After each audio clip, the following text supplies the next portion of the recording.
Boa tarde, meninas, boa tarde, meninos. Bem-vindos, bem-vindas à segunda aula dessa semana. A gente vai continuar falando ao longo da semana sobre células, conforme prometido. Hoje a gente vai falar dos diferentes tipos de células. Mas antes, eu quero lembrar aqui algumas imagens que espero que você tenha bem fixado na sua mente. Primeiro, essa imagem aqui do Robert Hooke.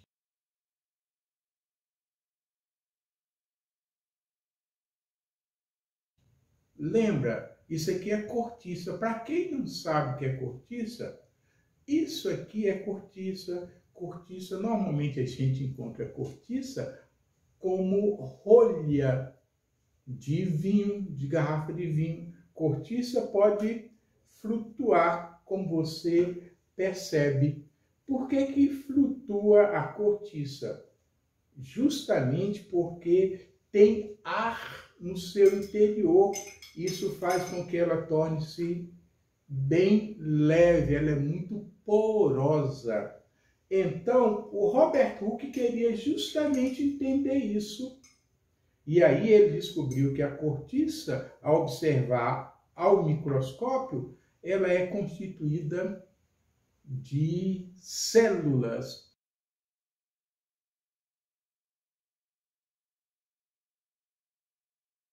Hoje sabemos que essas células do Robert Hooke não são células vivas, é material celular morto, dentro tem ar.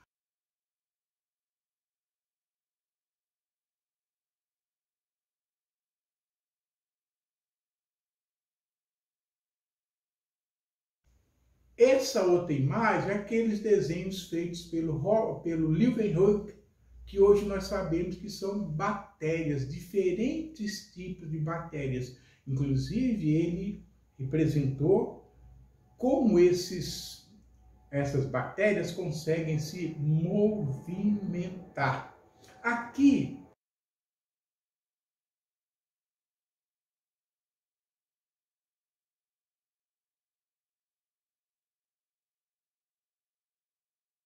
desenhos feitos pelo Schwann, um botânico alemão, um dos participantes do que hoje nós chamamos da construção da teoria celular.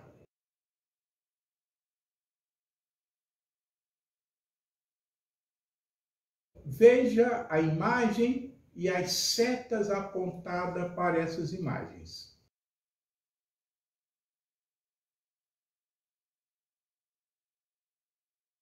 Estas setas indicam que tem essas células núcleo. Esses pontinhos escuros que aparecem são núcleos.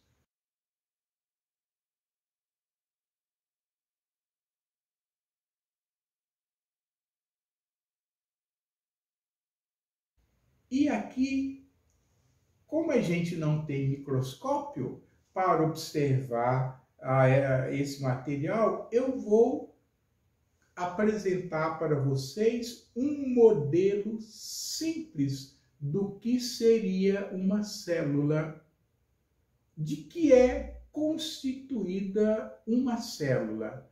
Uma célula é fundamentalmente constituída de 3 partes. Para representar essas 3 partes, eu vou fazer o seguinte: um ovo, vou parti-lo e colocar aqui a clara, a gema, e você consegue perceber que há um contorno.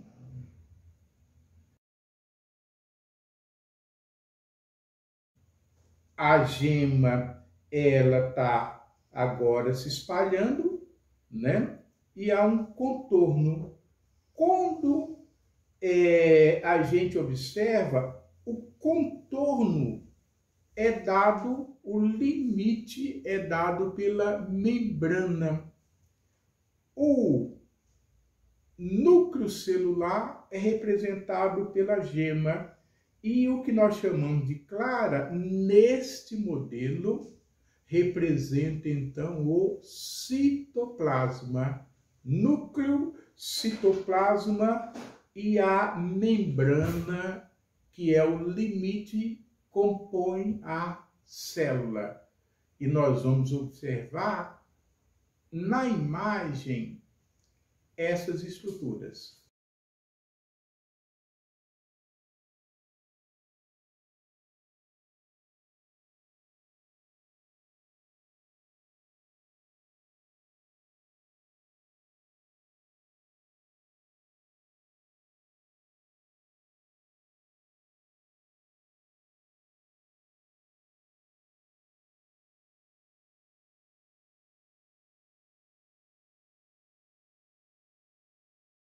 Esse modelo de ovo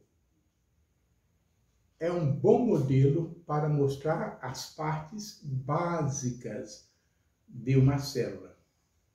E essas partes básicas, elas eram conhecidas no século XIX, na primeira metade do século XIX. Por quê? Porque os microscópios não eram muito bons, as técnicas usadas também não eram muito boas. Com o aparecimento de corantes, começaram a serem feitas as observações de componentes do citoplasma. Então, começaram a aparecer o que nós hoje chamamos de organelas.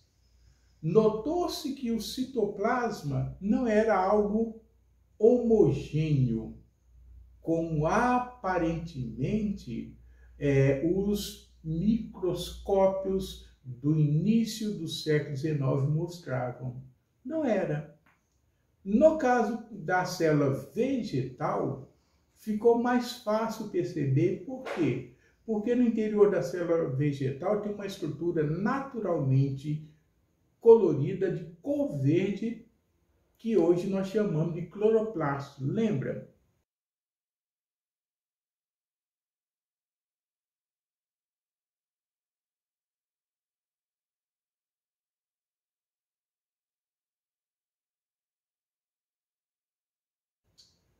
As estruturas animais não eram assim tão coloridas. Esses desenhos que aparecem são desenhos feitos pelo Fleming, e ele estudou a divisão da célula animal.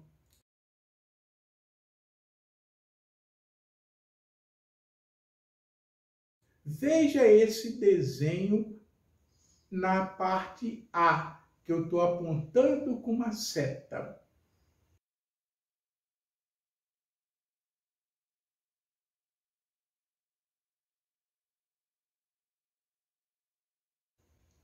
Mostra um ponto mais escuro, que é o núcleo, e o resto é o citoplasma.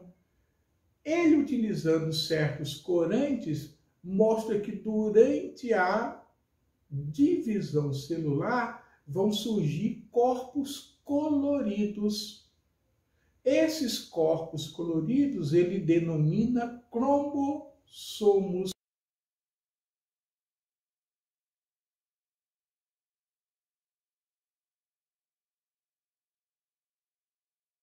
A palavra cromo quer dizer cor, somo, corpo, corpos coloridos. Então, essas estruturas foram descritas dessa maneira. Por quê? Porque tinha corantes na época que foram utilizadas para colorir. E aí eles se tornaram visíveis, bem conhecidos.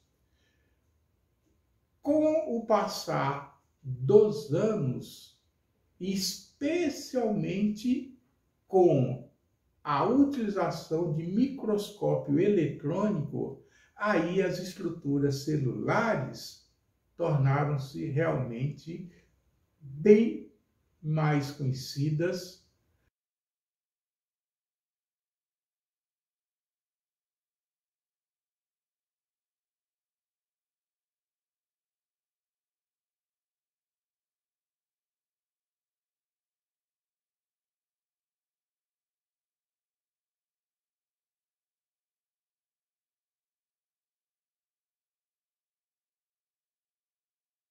E o desenho que aí aparece é o desenho que nos livros da década de 70, quando eu estudei citologia na universidade, mostravam a visão que eu tinha de uma célula na década de 70 é a visão desta imagem.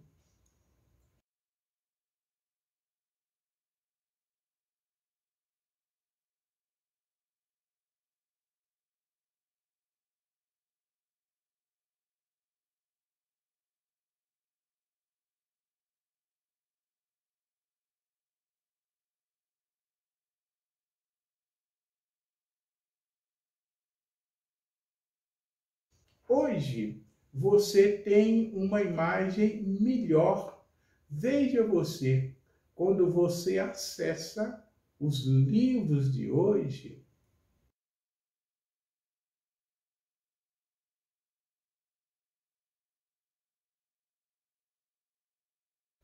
você tem essas maravilhosas imagens de células vegetais, de células animais em 3 dimensões, coloridas, mostrando as muitas estruturas que aí aparecem.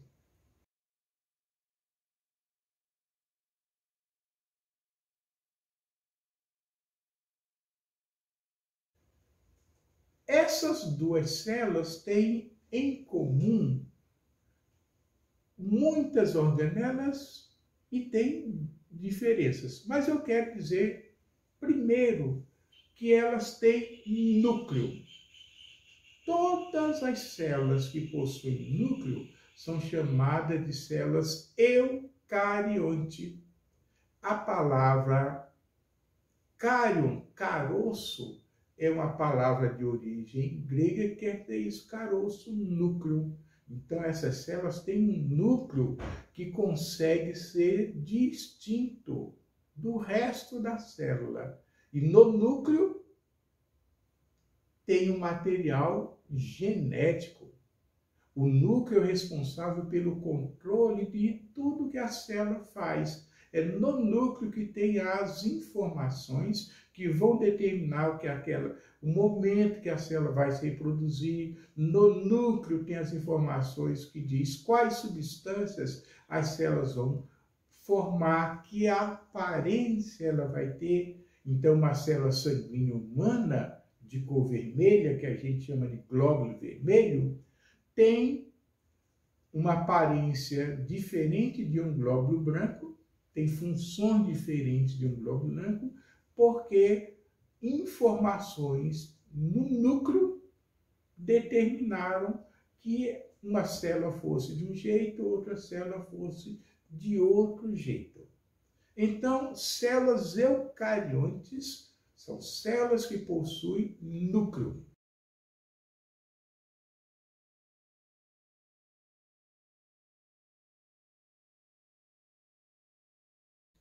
E as células que não possuem núcleo, não tem material genético? Tem, sim. Todas as células possuem material genético. Porém, tem células que não possuindo material genético em um núcleo separado, o material genético então vai estar disperso no citoplasma. Essas células são ditas células procariontes. Então temos 2 tipos básicos: célula procarionte, sem núcleo definido, célula eucarionte, com núcleo reconhecível definido. Então, uma perguntinha, Yuri, as células eucariontes são mais complexas ou menos complexas?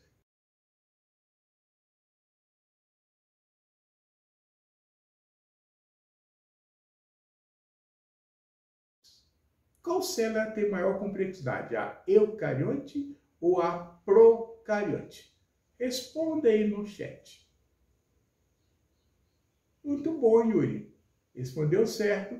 A célula que tem maior complexidade é a eucarionte.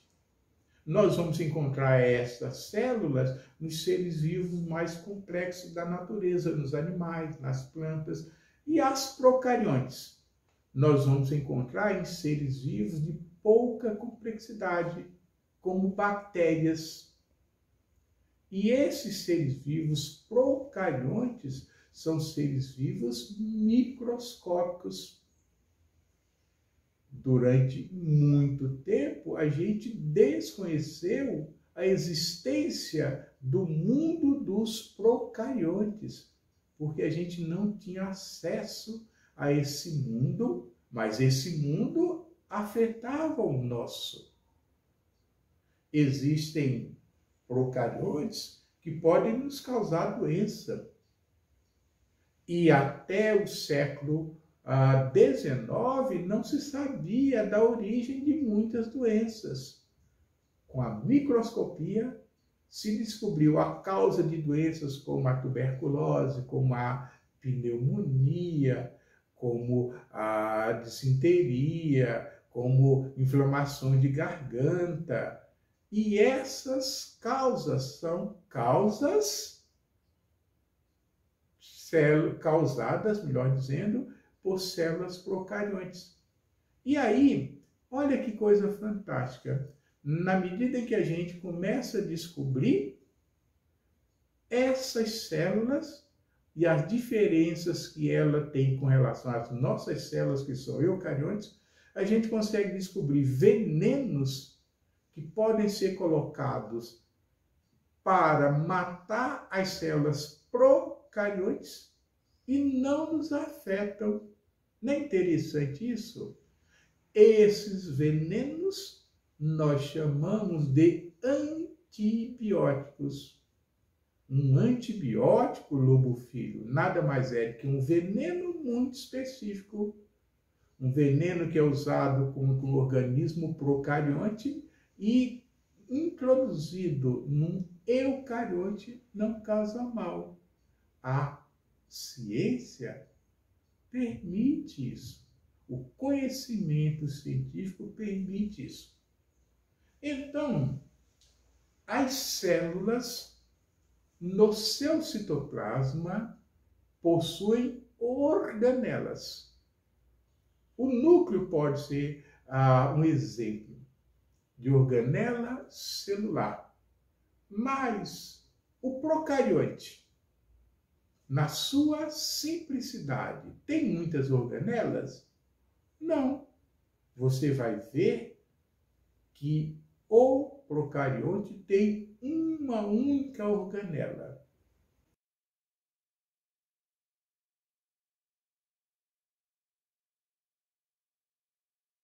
E isso vai ser, inclusive, assunto da nossa terceira aula. E eu já gostaria que vocês verificassem para que na terceira aula, quando eu perguntasse para vocês qual é a única organela que os procariontes possuem, vocês me respondessem.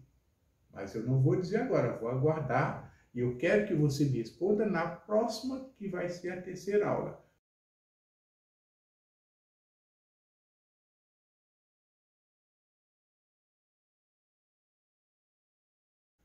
Nesse momento, eu quero que você me diga diferenças entre células animais e células vegetais. Toda célula tem uma proteção, um envoltório. Esse envoltório, essa proteção é a membrana da célula. Agora, a célula vegetal, além da membrana, tem um outro envoltório, tem uma outra proteção. Responda aí no chat. Qual é o nome dessa outra proteção, desse outro envoltório que só a célula eucarionte vegetal possui? A célula eucarionte animal não apresenta. Qual é o nome?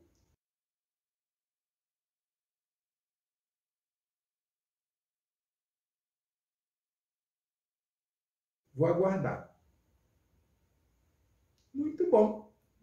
Você escreveu parede celular. Parabéns! Parede celular é um envoltório exclusivo da célula eucarionte vegetal. Essa parede é constituída de uma substância chamada celulose. Eu gostaria que você lembrasse. Celulose, substância formadora da parede celular de vegetais. Então já temos uma notável diferença entre célula animal e célula vegetal. Célula vegetal possui parede de celulose, célula animal não. Uma segunda diferença, essa é fácil, é a presença da estrutura esverdeada que dá cor verde ao vegetal. Qual é o nome dessa estrutura? Cloroplasto. Muito bem. Então, célula vegetal tem como diferenças da célula animal, parede celular, cloroplasto. Tem uma terceira diferença que eu gostaria que você, observando bem esses dois desenhos, da célula animal e da célula vegetal, dissesse o que tem na célula vegetal que na célula animal não vai aparecer.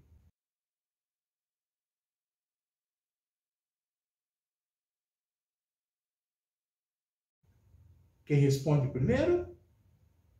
Muito bom. Vacúolo é o nome. O vacúolo, essa palavra vacúolo quer dizer vazio. Porque antigamente, quando a gente observava o interior da célula com microscópios que não eram tão bons quanto o de hoje, não estávamos usando corantes especializados, a gente achava que aquele era um espaço vazio. Hoje nós sabemos que não. O vacúolo é um depósito de água, um depósito, inclusive, que é capaz de controlar essa quantidade de água, e no interior do vacúolo podem ser armazenadas outras substâncias, como, por exemplo, substâncias coloridas. Uma rosa é rosa porque nas pétalas da rosa, no interior das células que formam as pétalas da rosa, no vacúolo das células que formam as pétalas da rosa, tem pigmentos, tem substâncias coloridas. Então, quando você observa uma planta, a cor diferente da cor verde, que a cor verde é em consequência da existência de cloroplastos, mas esses pigmentos normalmente vão estar armazenados no interior dos vacúolos. Então, célula vegetal tem parede celulósica, animal não. Célula vegetal tem cloroplasto, animal não. Célula vegetal tem vacúolo, animal não possui. Então, são diferenças na estrutura e no funcionamento. Na fisiologia, tem alguma diferença notável entre célula vegetal e célula animal? Tem. As células vegetais realizam fotossíntese.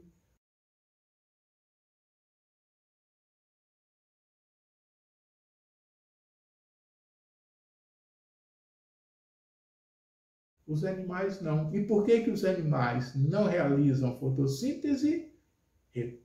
Qual a resposta? Vou novamente colocar. Porque as células animais não realizam fotossíntese?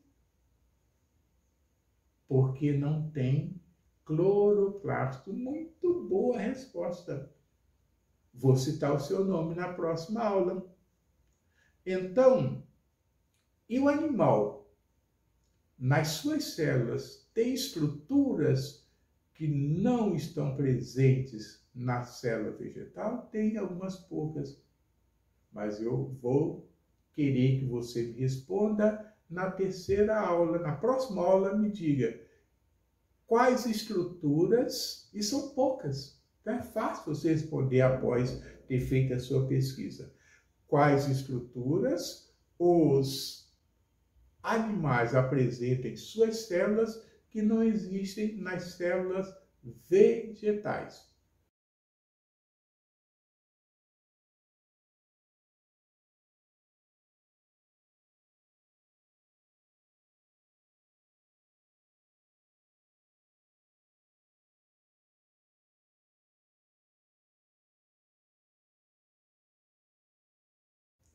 É uma segunda pergunta que eu estou encaminhando. A primeira foi: os procariontes, qual é a única organela que eles possuem?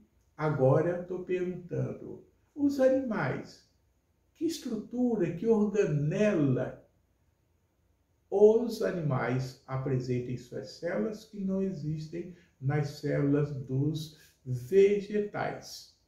Então, e para terminar essa aula, eu gostaria que você observasse esses dois pequenos vídeos. E são trechos, eu gostaria que depois você observasse esses vídeos na internet, eu tenho aí os endereços, porque mostra algo que na época que eu era estudante eu não tinha acesso. Hoje, com os recursos da computação gráfica, você constrói imagens em 3D das estruturas celulares, de como as células funcionam. Então você tem a possibilidade de, é como se entrasse em uma célula, estivesse lá você dentro do citoplasma. Vejam vocês essas imagens, como elas são maravilhosas. E tente reconhecer nessas imagens algumas das estruturas celulares. E nós vamos comentar sobre essas estruturas celulares, falar um pouquinho de cada uma delas na terceira aula. Então, o assunto é terceira aula, estruturas celulares de célula de animal, de célula de vegetal. Até lá, então. Tchau.